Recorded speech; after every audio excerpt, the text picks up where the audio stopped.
Donc, ben, officiellement, bonjour à toutes et à tous pour bienvenue à ce webinaire La robustesse et forum ouvert. De quoi parle-t-on vraiment?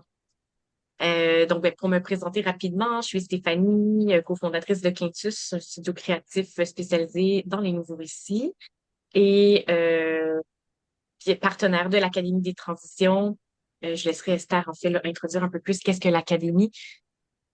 Et comme Olivier le dit bien dans le chat, n'hésitez pas à prendre une bouchée, c'est l'heure du dîner, donc le but est quand même de dialoguer ensemble en toute convivialité, pouvoir manger un petit peu aussi. Et donc, ben, je vais rapidement laisser Olivier et Esther pouvoir se présenter, puis un peu peut-être exprimer aussi le chapeau qu'ils portent aujourd'hui, notamment sur la thématique de la robustesse et ben, le lien avec l'Académie des transitions. Donc, ben, je pourrais passer la parole, les dames d'abord, pardon, à Esther qui va pouvoir se présenter brièvement. Bonjour, donc je suis cofondatrice d'Elio. Elio, on a une agence conseil en stratégie de durabilité, de transition, tout ce qui peut nous permettre d'avoir un meilleur impact au niveau social, économique et environnemental conjointement.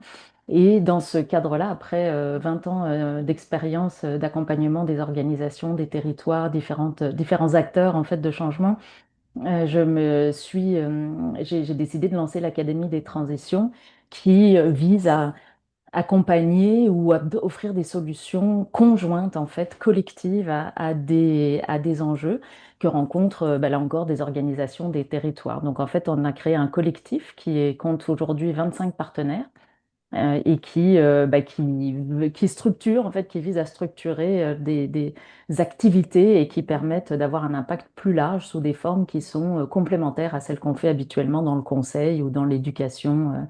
Voilà. Donc, ça, c'est pour l'académie. Voilà. Merci, Esther. Olivier? Moi, je suis Olivier Gourmand. J'ai cofondé l'événement Forum dont on va parler aujourd'hui, qui est un forum ouvert sur la robustesse dans les entreprises à Montréal. J'anime en fait un événement similaire qui s'appelle Agile Open depuis à peu près 12 ans. Ce que je fais, c'est que j'accompagne les organisations dans une transformation agile et robuste, de plus en plus d'ailleurs robuste. J'anime aussi des ateliers d'intelligence collective depuis une quinzaine d'années. Voilà. Super. Merci, Olivier. Donc, oui, en fait, le forum est un peu finalement ce qui relie, entre autres aujourd'hui, l'académie. Parce que bon, l'académie finalement est partenaire de l'événement. Puis comme Esther le disait, ben, l'académie fait aussi le pari de rassembler diverses entreprises, différentes expertises autour de la transition, donc de manière très large. Et donc, ce qui est intéressant, c'est que ça peut être autant des entreprises qui pourraient être vues à prime abord comme compétitrices, mais qui ont finalement décidé de s'unir pour aller plus loin, à grandir leur impact et finalement ben, créer ce qui ne serait pas possible seul. Et donc, ça met quand même bien la table au sujet de la robustesse pour lequel sûrement ben, assurément vous avez un intérêt, possiblement des questions. Donc, je vais quand même laisser Olivier pouvoir introduire un peu la thématique de la robustesse. Mais je veux quand même dire d'entrée de jeu que l'objectif de la rencontre aujourd'hui, c'est que ça soit en mode dialogue ouvert. Donc, vous allez être invité à poser vos questions au fil de la rencontre. On n'attendra pas la fin pour que vous puissiez vraiment poser les questions, puis on va pouvoir rebondir sur ça, puis finalement co-construire ensemble cette rencontre. Donc, Olivier, si tu peux nous en dire un peu plus peut-être justement sur la robustesse de ta propre définition, si je pourrais dire. Et ben, tu sais, concrètement, tu sais, dans l'accompagnement que tu fais auprès des organisations, une organisation qui voudrait commencer un processus pour s'enrobuster, c'est quoi les premières étapes? Comment on fait? Tellement de questions dans une question. J'avais envie en fait de partir de ce que Martine, Jackie, une participante aujourd'hui, avait comme conception de la robustesse. Hmm. Ce serait quoi pour vous de façon à ce que je puisse complémenter cette vision-là? Est-ce que ça vous irait? Ouais, je peux y aller. Moi, quand tu dis robustesse, ça me fait penser à... C'est comme ce serait un mix de résilience et performance. Moi, j'aime pas trop performance. Et puis, il y a quelque chose qui dure. et qui est pas forcément trop carré. Fait que voilà, ça me fait penser à résilience, performance avec un côté plus doux par rapport à la performance et plus long terme. Hmm. Fait que c'est ça qui me parle là, quand j'entends robustesse. J'aime bien le mot. Fait qu'il y a ça aussi, il y a comme un biais. J'aime le mot. T'as qui, Martine? Salut aussi.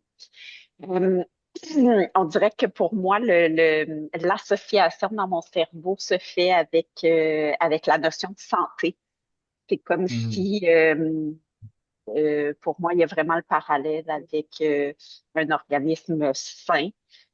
Donc, un organisme justement qui est capable de développer des défenses aux attaques, qui est capable de rétablir un état de déséquilibre, qui cherche justement à être dans cette adaptation constante, là. Fait que je pense que pour moi, probablement parce que j'ai une formation à la base en santé, mais le parallèle se fait avec le système immunitaire, puis ouais, la notion de santé même. Très imagé. Merci, Jackie. Je vais y Oui, aller. oui. Oui, sans avoir une formation dans le domaine de la santé, je dirais que au départ, robustesse, il y a quelques années, quand je voyais ce mot-là, moi, je n'étais pas confortable avec. Je n'étais pas capable de l'habiter. Je n'arrivais pas à faire avec. Et puis, j'ai envie de référer à une métaphore ou une image. J'ai pris récemment des photos en nature de racines très, très, très fortes, très ancrées dans la terre. Et j'ai même pris une photo dans une marche le week-end dernier, dans une roche qui a fait partie de la glaciation d'une immense, je ne sais pas combien de pieds de haut. Au centre, croyez-le ou non, j'ai une photo d'un arbre qui vit et qui pousse à l'intérieur Oui. de la roche. Wow. Cette photo-là, je n'avais jamais vu ça de ma vie. Je parle de vraiment plusieurs mètres de haut, cette roche. Donc, la robustesse, pour moi, serait comment on peut s'enraciner dans l'écologie, dans une philosophie de quelque chose qui tisse quelque chose de solide dans le vivant, dans les pratiques vivantes, dans les pratiques où on fait appel, oui, bien sûr, à l'intelligence collective, mais à l'intelligence de tous ces humains qui habitent la planète, d'en faire des racines très fortes, très longues et très profondes. Ce serait un peu mon rêve sociétal en même temps. Assez puissant comme image. J'ai la photo, puis c'est vrai que j'en viens encore pas. Wow. On veut la voir, on veut la voir. Oui, on a vu. Ben, M'en honnêtement, rêver. j'aurais vraiment pas grand-chose à ajouter, comme quoi vous avez vraiment une vision collectivement robuste, déjà de la robustesse par rapport à le mix de résilience et performance. Je ne sais pas si vous avez écouté le webinaire de Olivier Amand lundi. C'est une question?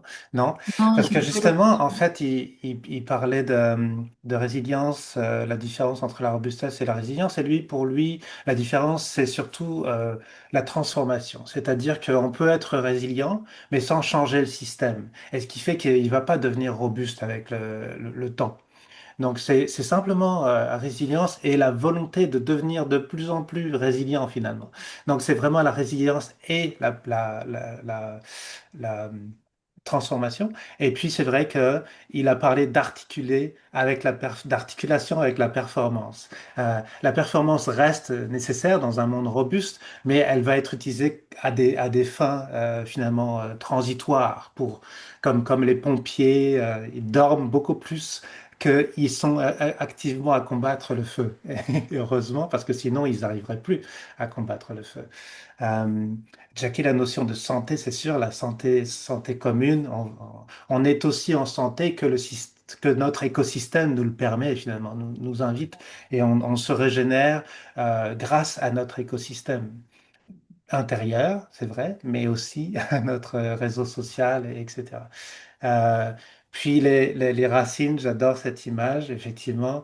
Euh, la robustesse, pour moi, c'est un mélange entre le roseau et l'arbre. Si on avait quelque chose qui avait les capacités des deux, bah, ce serait ça, la robustesse.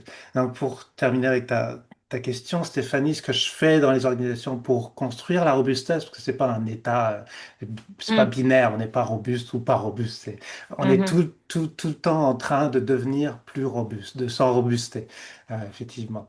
Eh bien, souvent, ça consiste à aller soigner des parties de l'organisation qui ont été négligées depuis OK. longtemps. Qui, qu'est-ce qui cause les burn-out? Qu'est-ce qui cause Mm, l'épuisement? Qu'est-ce qui cause le bris de confiance dans les équipes? Qu'est-ce qui cause euh, le fait que l'organisation soit un peu virtuelle et complètement déracinée?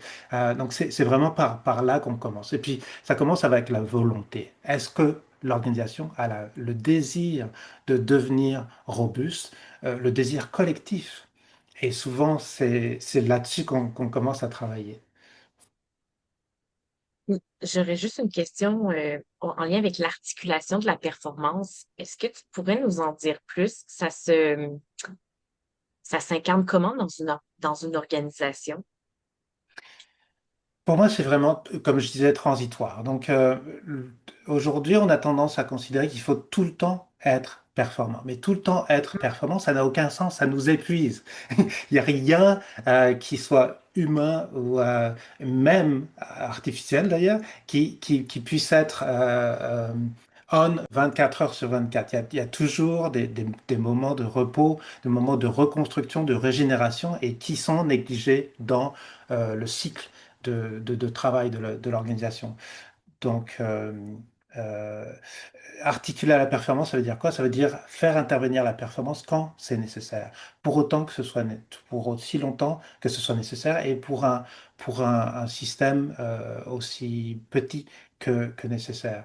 Donc c'est vraiment un changement complet de paradigme, de Oui. passer de la performance par défaut à la robustesse par défaut et la performance de façon exceptionnelle. C'est beaucoup à travailler ça. Mais ça fonctionne parce que, en fait, c'est moi ce qui m'a amené à la robustesse, c'est que j'ai découvert que la façon de j'accompagnais les organisations dans l'agilité, c'était déjà une agilité robuste. Je voyais bien que les équipes pouvaient pas être agiles si elles n'étaient pas en santé, si elles ne se disaient pas les vraies affaires, si elles n'étaient pas conscientes de l'objectif final. Leur objectif final plutôt que un objet, un backlog. Un backlog, c'est rien. C'est un outil pour voir qu'est-ce qu'on a décidé de faire qui serait le plus important par la suite. Mais c'est absolument pas l'objectif. C'est pas ça qui va mobiliser les gens. C'est pas ça qui va amener, les appeler à investir du temps, de l'énergie de façon sincère, intègre. C'est pas ça qui va appeler leur motivation intrinsèque, qui est absolument indispensable dans le travail du savoir et pour faire face à la complexité dans laquelle on baigne aujourd'hui. C'est super intéressant. Tu sais, je comprends qu'au final, on va vraiment au cœur aussi même des cultures, même des organisations. Donc, quand tu nommes le changement de paradigme, c'est assez profond, comme les racines finalement que Martine nous amenait comme image. Ça m'amènerait à rebondir sur une question pour Esther en lien avec l'Académie des transitions.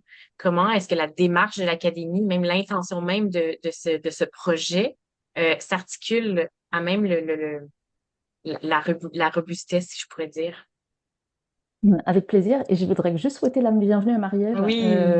qui vient de nous Bonjour Marie-Ève. rejoindre. Désolée de mon Donc, retard. donc juste bah, t'accueillir. Tu fais partie de quelle organisation ou tu viens à quel titre? Dis-nous. Je vais participer au forum de vendredi prochain. Je suis là, je suis nouvellement sans emploi, en réflexion, ouverte à toutes sortes de possibilités. Donc, je vais être là en tant que personne qui désire apprendre sur la robustesse. Puis, ouais, le sujet m'interpelle beaucoup. J'ai assisté à la conférence qui a eu lieu Mhm. Olivier Hamon, organisée par Dynamo. Puis, ça a piqué suffisamment ma curiosité pour me dire que ça vaudrait la peine d'aller plus loin.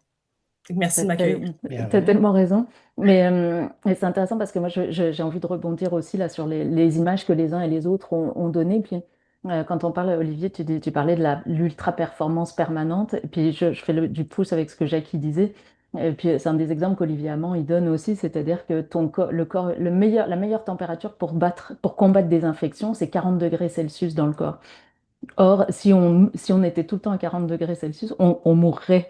Donc, en fait, on voit bien, c'est une super belle illustration de dire, OK, l'ultra-performance, elle doit être temporaire avec un objectif précis, mais le reste du temps, on est beaucoup plus en dormance, on est beaucoup plus dans la douceur, dans la tempérance, finalement. Donc ça, je trouvais cette image-là vraiment intéressante. Et puis Marie-Ève, il y a une des... ce qu'on dit beaucoup sur la robustesse, c'est qu'il faut prendre le temps.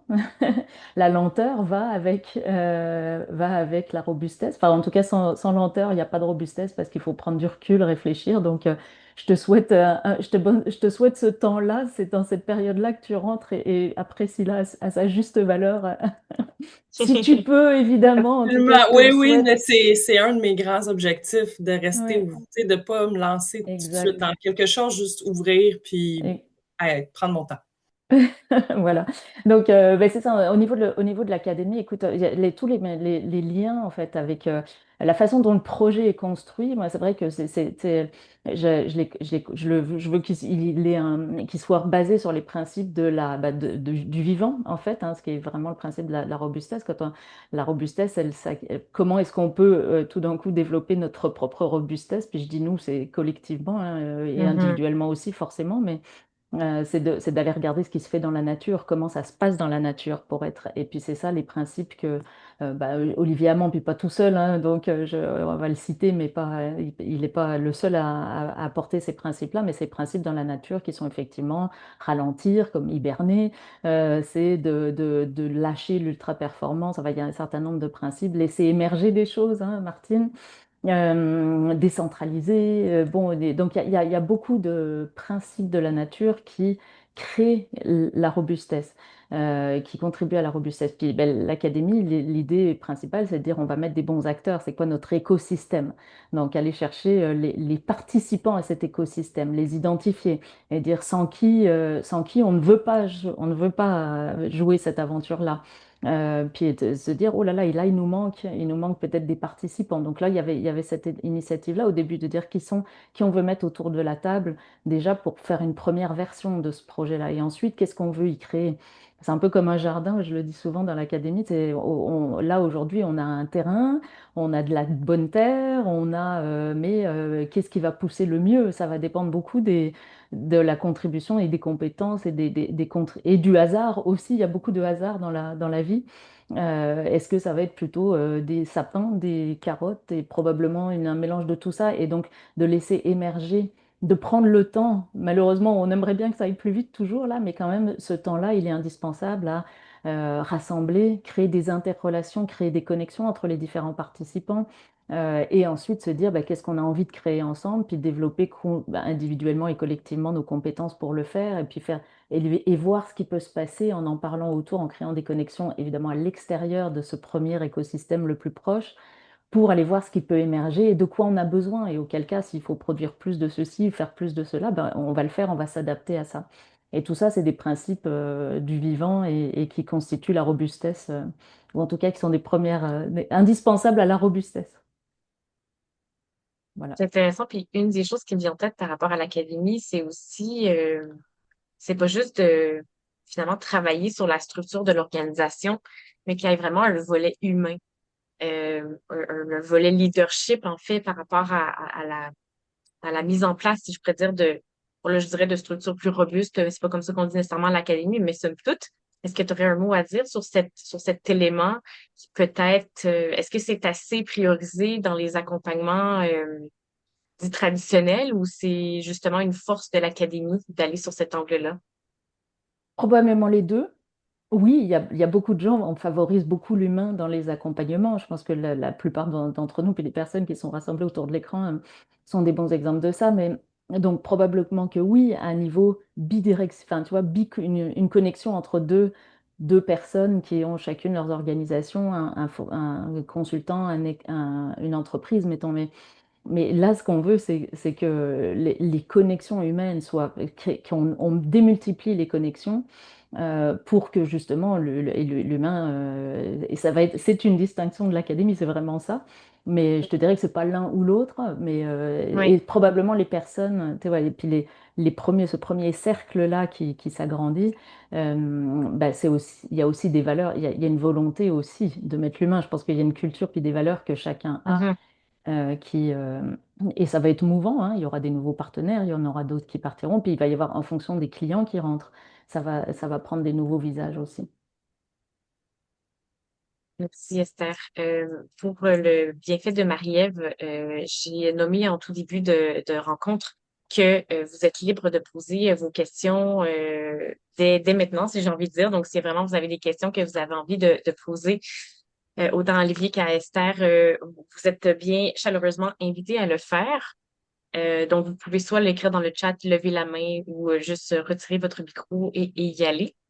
Et pour vous laisser le temps de réfléchir peut-être à ce que vous aimeriez poser, j'aimerais ça peut-être donner la parole à Olivier pour qu'il nous parle finalement de pourquoi un forum ouvert pour expérimenter la robustesse. Parce que bon, le forum qui aura lieu vendredi prochain, le 19 juin, à la Maison du développement durable, c'est un peu la prémisse, donc d'aller expérimenter justement la robustesse. Est-ce que tu peux nous en dire un peu plus? C'est un grand plaisir parce que c'est vraiment c'est l'événement dont je rêvais depuis, sans le savoir, depuis des années. J'ai mentionné au début que j'ai créé, co-créé, non, j'ai créé l'événement Agile Open, et puis maintenant je le co-organise. C'est pour ça la confusion. L'événement Agile Open, qui est une journée de forum ouvert sur l'agilité chaque année. On fait ça le comble. On a une capacité limitée à 80 personnes et puis les gens s'inscrivent. Dès qu'on publie un an avant la billetterie, il y a déjà des billets qui partent. Les gens sortent de cette journée-là énergisés avec une énergie incroyable, une motivation renouvelée dans leur travail, des connexions qu'ils n'auraient jamais pensé pouvoir faire dans une conférence traditionnelle puis des liens, des discussions riches. Chaque moment d'un forum ouvert, c'est vraiment un moment où soit on apprend, soit on contribue à l'apprentissage collectif. Donc, il y a pas une minute où les gens s'ennuient. D'ailleurs, on a vraiment, au bout de vers 16 heures de l'après-midi, les gens une baisse d'énergie tellement ils se sont donnés à fond. Donc j'ai voulu reproduire ce modèle-là pour mon nouveau sujet de prédilection, la robustesse, qui s'y prête formidablement bien, puisque la robustesse, c'est la création de liens. Pour être robuste, il faut créer des liens. Donc on le fait, donc c'est un événement dans lequel on vit la robustesse pour apprendre et échanger sur la robustesse. Je ne sais pas comment je pourrais en parler mieux. Mais il faut vraiment le vivre, par contre. Ça, je sais, d'année en année, je vois des gens qui arrivent à l'événement Agile Open avec certain scepticisme qui tombe dans la journée. Mais c'est vrai qu'il faut vraiment vivre l'expérience pour comprendre à quel point c'est puissant et riche. Peut-être tu peux nous dire un petit peu un mot sur comment elle est construite la journée. Alors, le matin, donc, on a un sac d'ouverture et puis on crée l'agenda de la journée. Les sujets sont proposés par les participants et puis c'est un agenda vivant qui vit toute la journée. Donc, s'il y a des nouvelles questions qui se posent, ben, on trouve le temps, on trouve une salle. Donc, on réserve plusieurs salles. Là, ça va être à la Maison du Développement Durable. On a plusieurs salles déjà réservées. On a aussi, d'ailleurs, la tente à l'extérieur de façon à pouvoir profiter Chouette. du beau temps si on le veut. On peut se promener, il y a des conversations dans les couloirs, il y a des conversations dans les salles, mais c'est ça. Le matin, on décide ensemble quels vont être les sujets, c'est quoi avec les questions brûlantes par lesquelles on commence. Puis on va dédier la matinée à l'apprentissage quand même pour comprendre mieux ce que c'est la robustesse. Puis l'après-midi à vraiment comment est-ce qu'on fait concrètement? Comment est-ce qu'on, demain matin, je veux vraiment construire la robustesse dans mon organisation? Comment je fais? Puis là, il va y avoir plusieurs tracks, plusieurs salles, en tout cas, dédiées des domaines, des organisations en particulier, de types d'organisations, vraiment des défis communs que les gens veulent discuter. Et puis, le cercle de fermeture dans lequel on échange, on partage, qu'est-ce qui nous a marqué, avec quoi on repart. Et voilà. Je comprends.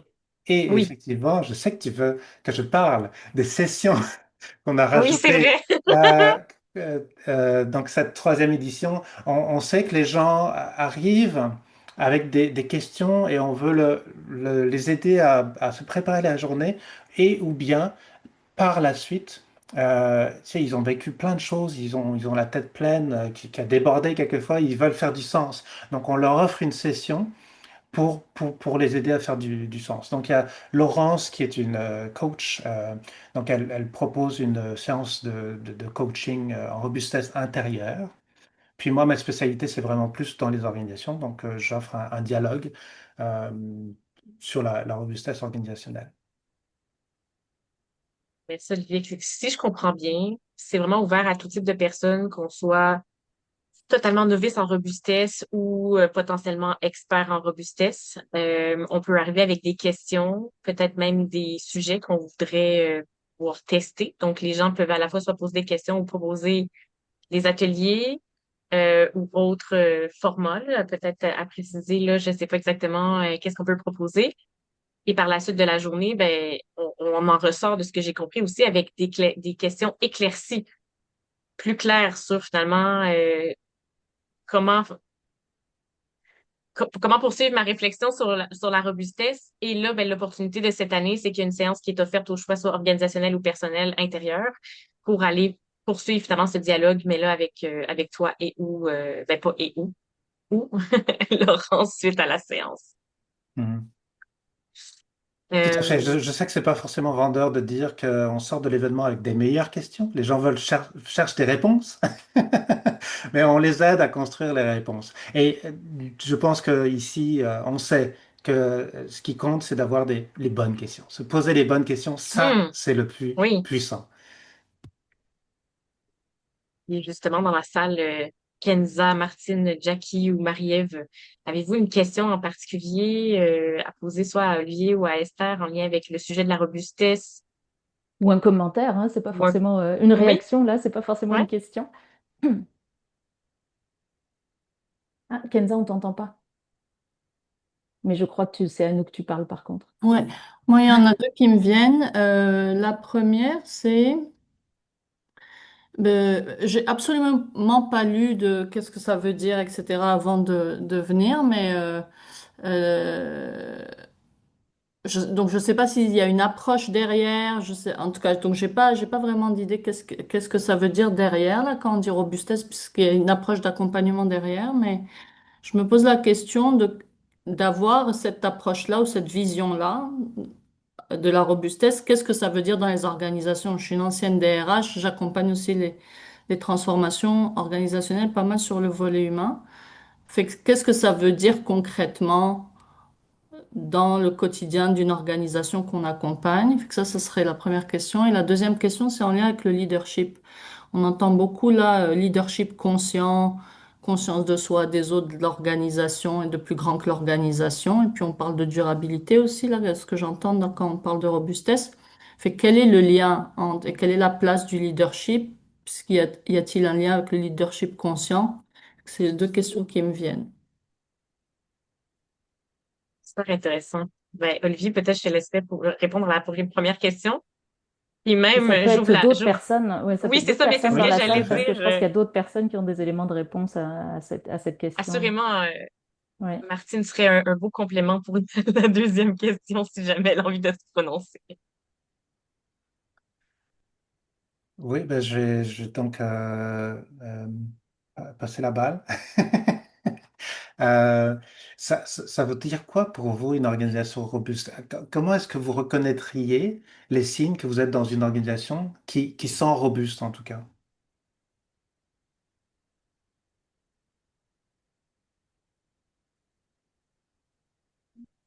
Moi, déjà, que le climat au sein entre les gens soit bon, déjà.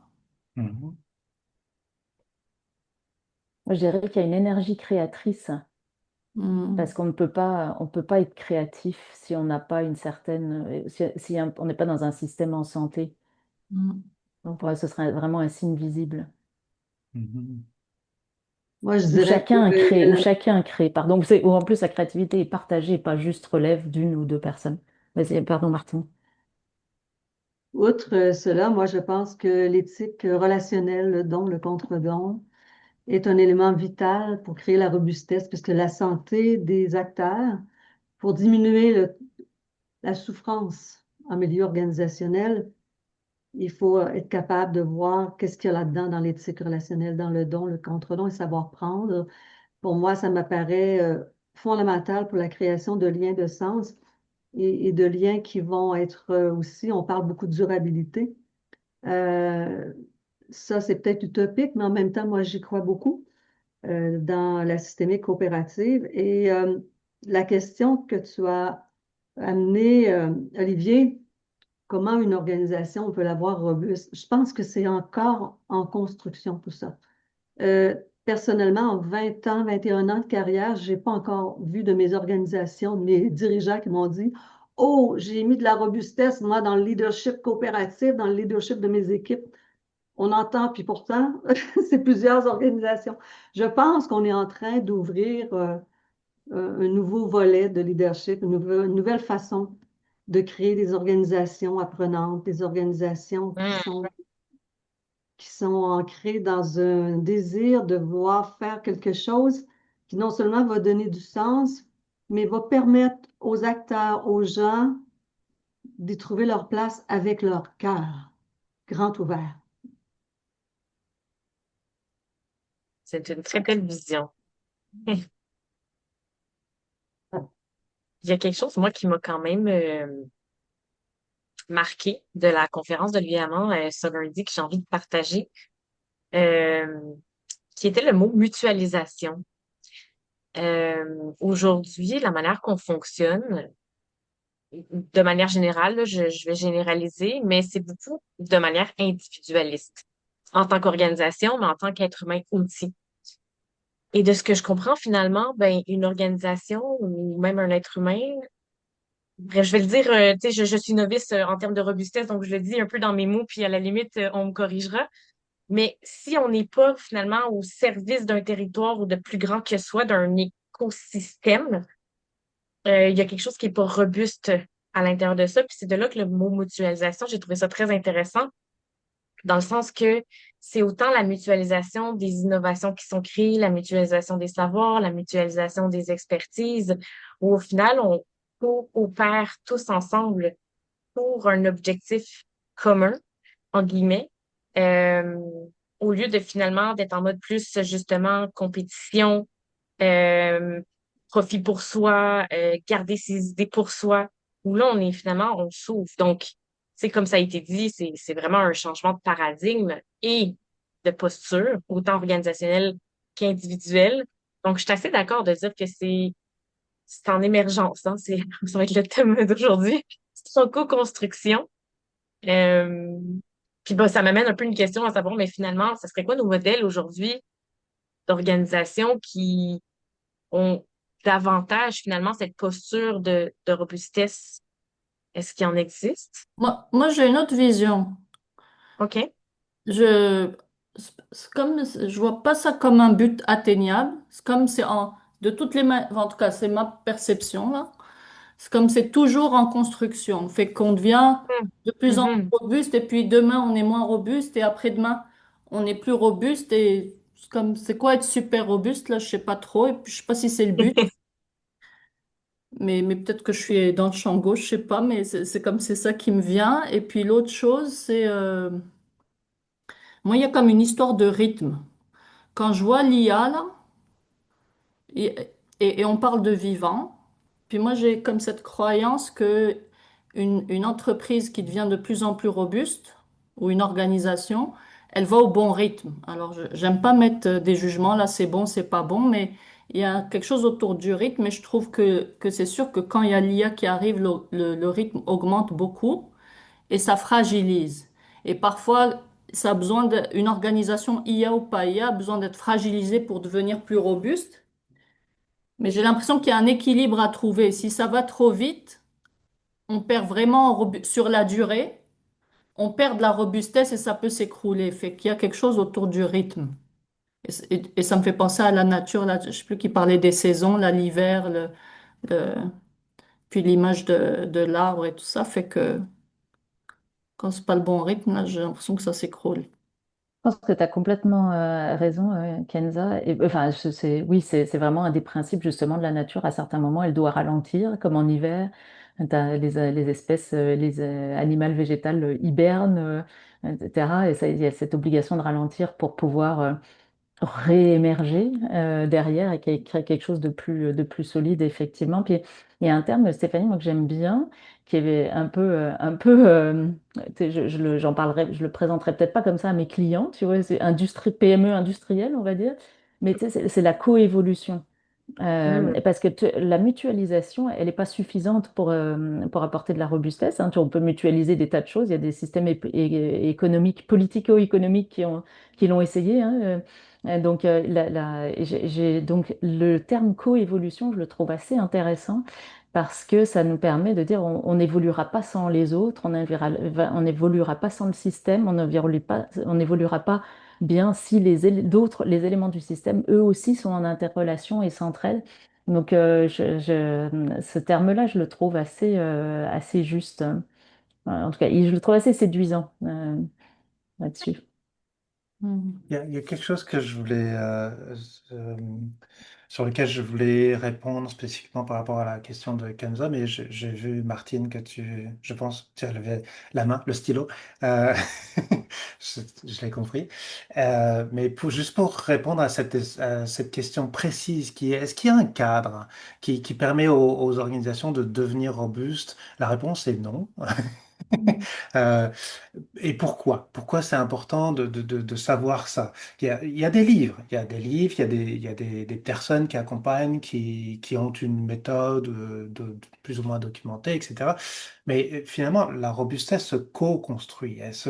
Vraiment, une organisation va être aussi robuste que les gens ont compris, ont vraiment internalisé ce désir et cette capacité à bâtir la robustesse de l'organisation. Donc, c'est important de ne pas arriver avec un modèle imposé parce que c'est complètement à l'antithèse de la robustesse. C'est pour ça que la robustesse se construit par des dialogues comme nous avons aujourd'hui, parce que c'est vraiment, la robustesse, elle est chez vous, elle est pas chez moi.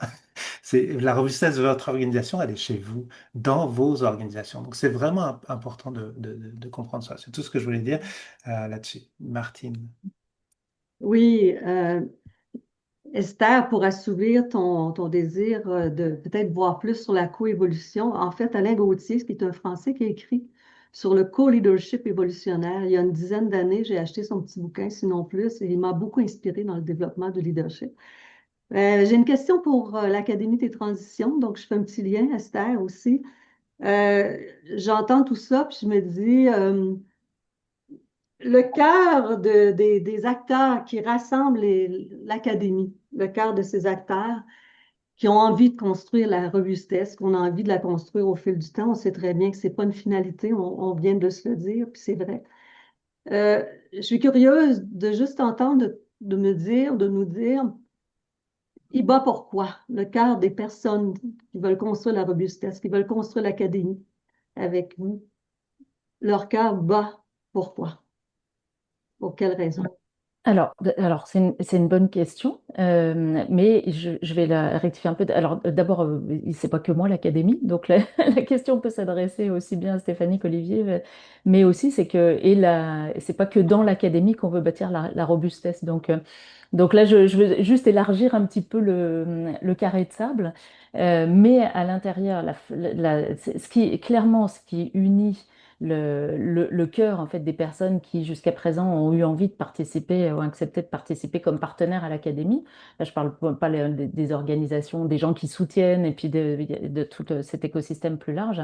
Mais c'est vraiment l'idée de mettre en commun, hein, Stéphanie en parlait, de mettre en commun, de réfléchir ensemble, d'inventer des nouveaux modèles et puis de pouvoir pas simplement de le faire à l'interne, mais au contraire de les partager, et puis les appliquer concrètement ensuite dans les organisations. Ça, c'est une chose. Et le fait de pouvoir aussi changer de façon d'opérer entre nous. De nous-mêmes pratiquer, ça intéresse Olivier en Mm. parler, je crois, de pratiquer à l'intérieur une nouvelle façon qu'on veut voir à l'extérieur aussi. Donc il y a ce côté-là. Après, ça se traduit par tu sais, des services, par des moments de réflexion, etc., différentes choses. Mais je pense que ce qui fait battre le cœur des gens qui, pour l'instant, ont dit oui, je veux embarquer, ce serait ça en fait. Je crois. Mais c'est juste ma partie de Mm. réponse. Stéphanie, Olivier, vous pouvez le dire de votre côté. Ben oui, je peux rebondir. Euh, de mon pouls à moi, tu sais, chaque organisation qui est partenaire de l'Académie ont leur propre organisation. Ils offrent leurs propres services et ils sont tous indépendants. Ce qui vraiment, je ressens qui les anime dans le projet de l'Académie, c'est vraiment la mise en commun.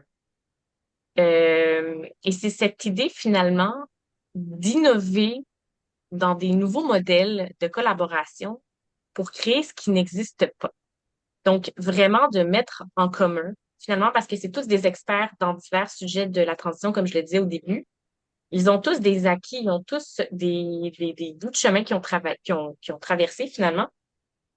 Puis là, mais c'est cette idée finalement, mais si on les met tous en commun, qu'est-ce qui peut être généré pour répondre finalement à ces enjeux systémiques de la transition qui finalement, ben, au niveau de la transition, euh, est-ce qu'on avance vraiment au rythme que l'on devrait avancer? Bon, après ça, il y a un peu le paradoxe du rythme, du ralentir et tout ça. Mais bref, fait que l'impact qu'il peut y avoir ensemble.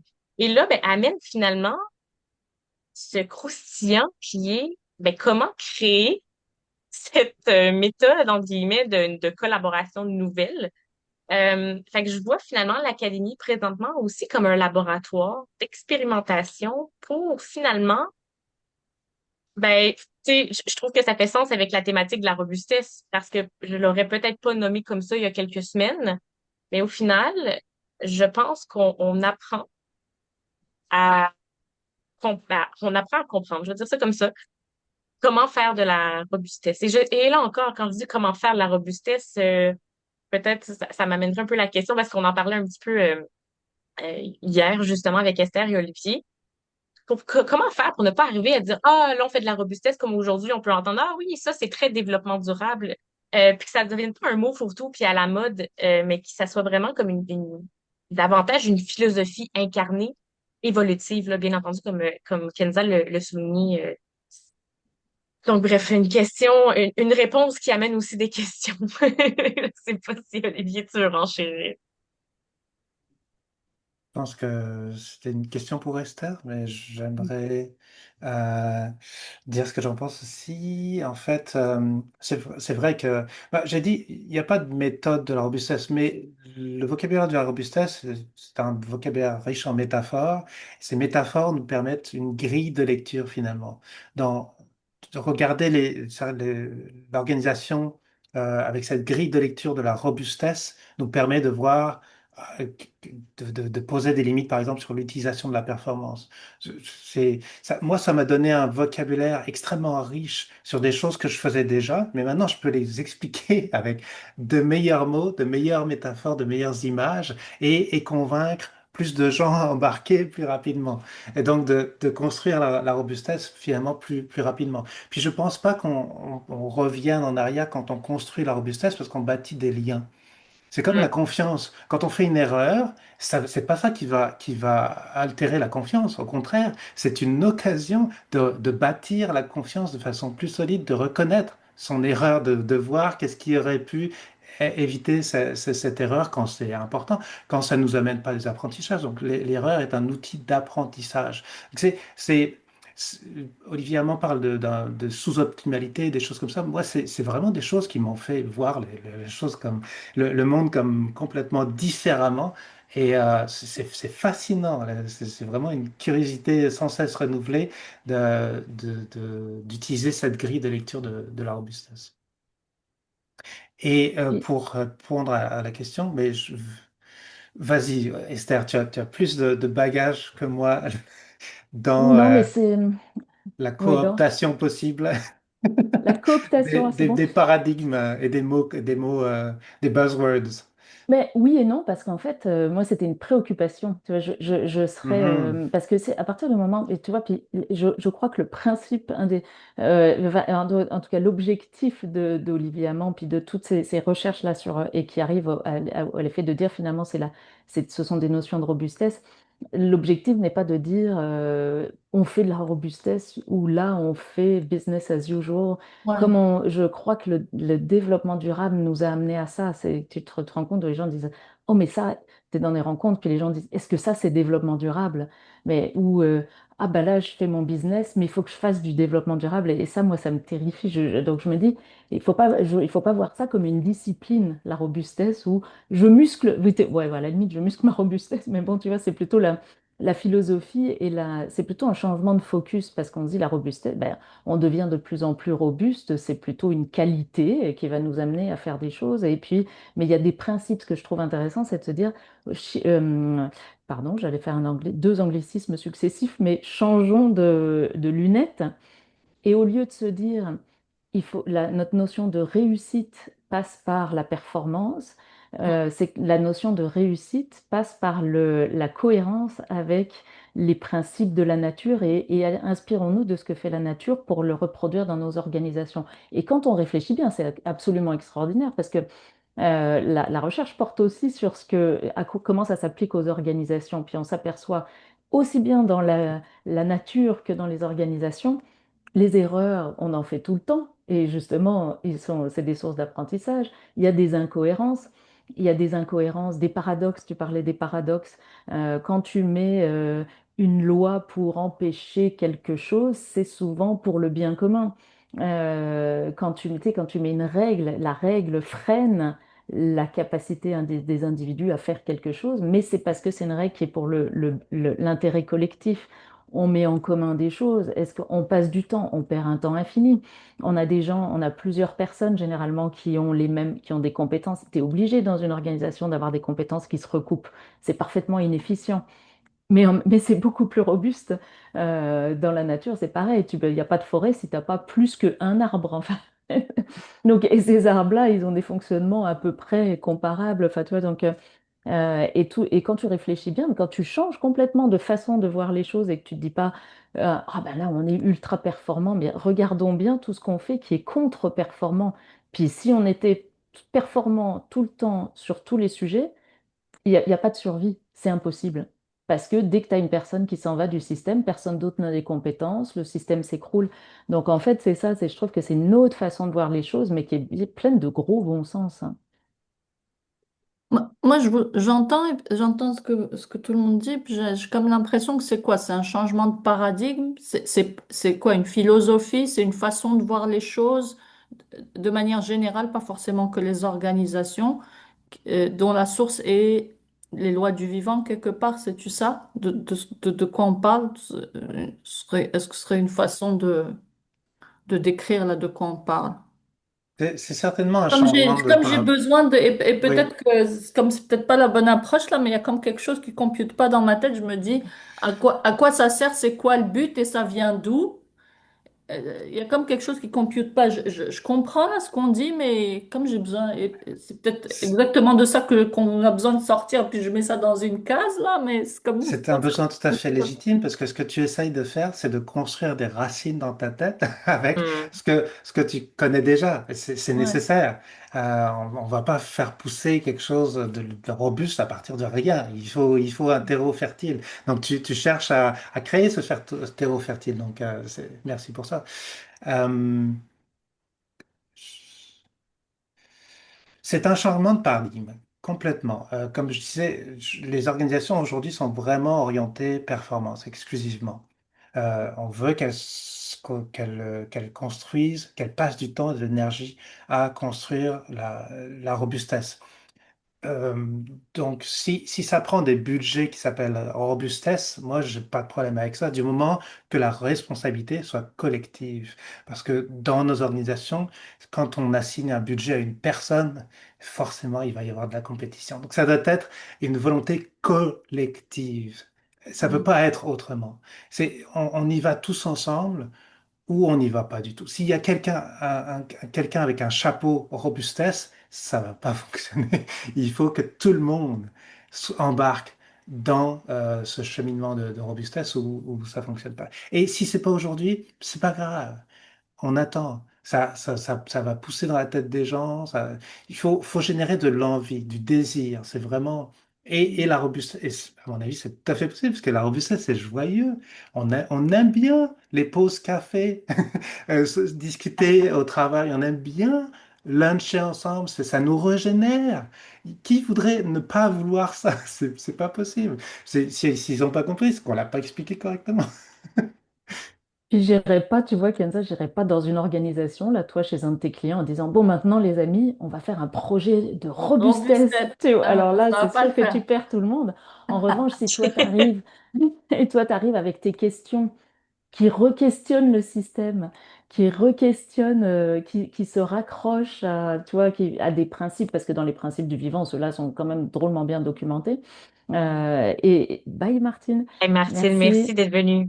Et puis voilà, donc moi, ma recommandation, ce serait presque quasiment, on peut dire, on va, ça nous rend plus robuste. Tout le monde connaît ce mot-là, là, le mot robuste, l'adjectif robuste, les gens le connaissent, puis il est très louable. Donc, mais moi, j'irais plutôt avec une approche douce dans laquelle toi, tu apprends à te poser des nouvelles questions et qui vont permettre de réfléchir au système et éventuellement de voir des bénéfices à travailler autrement, tu vois.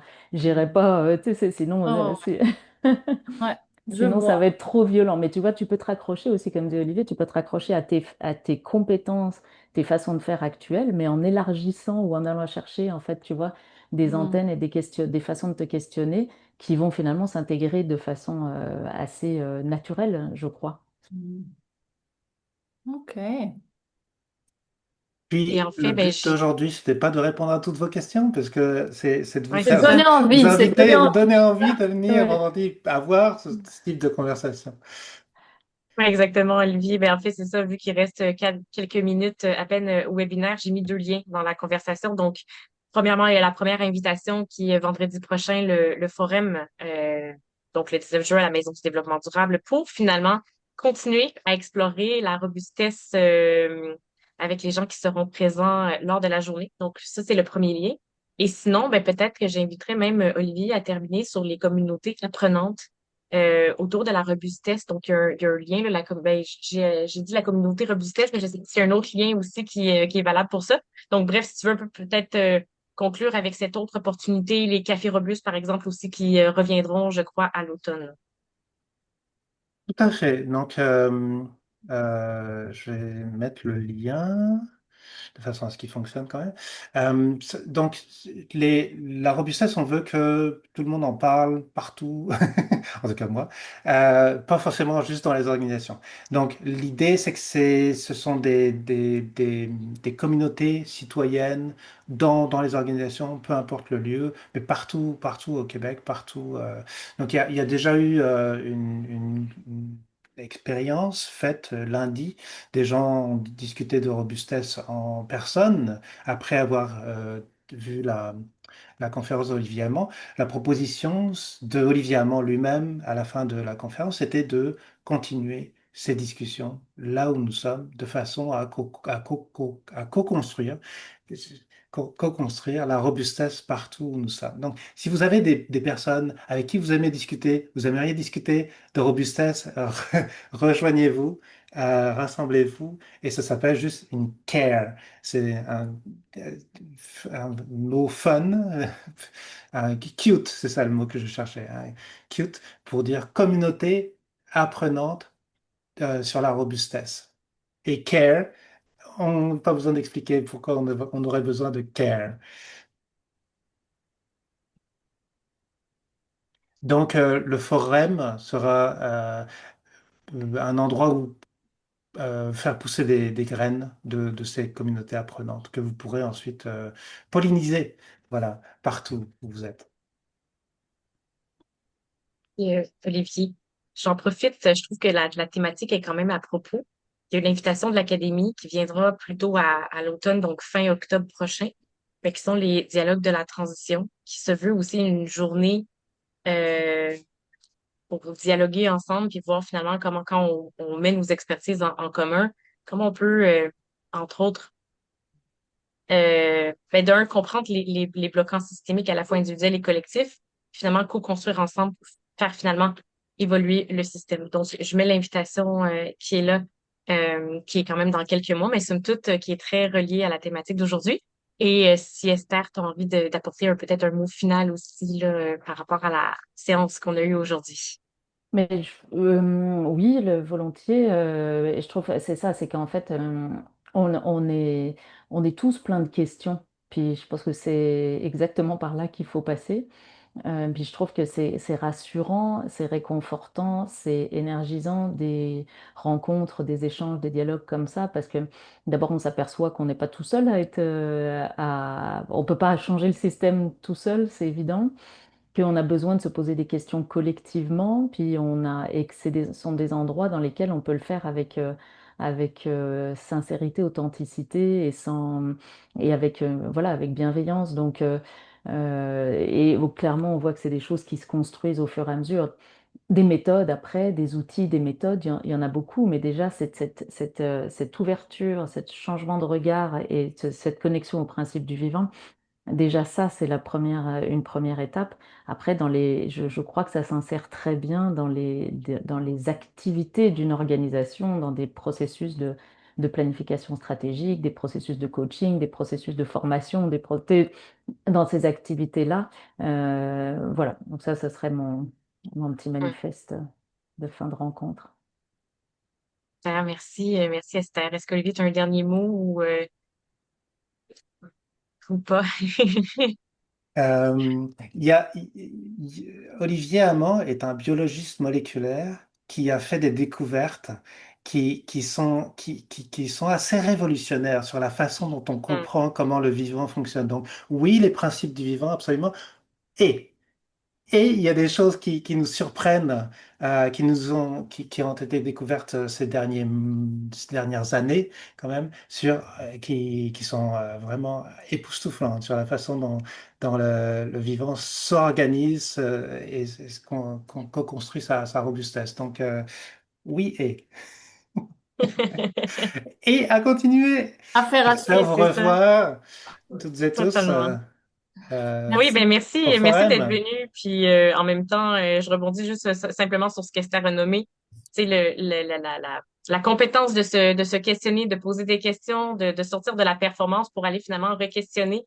Je trouve que c'est une belle force. Donc, je vous remercie d'avoir eu cette curiosité, cet intérêt envers ce webinaire. Puis ben, au plaisir de poursuivre ces dialogues dans d'autres circonstances prochainement.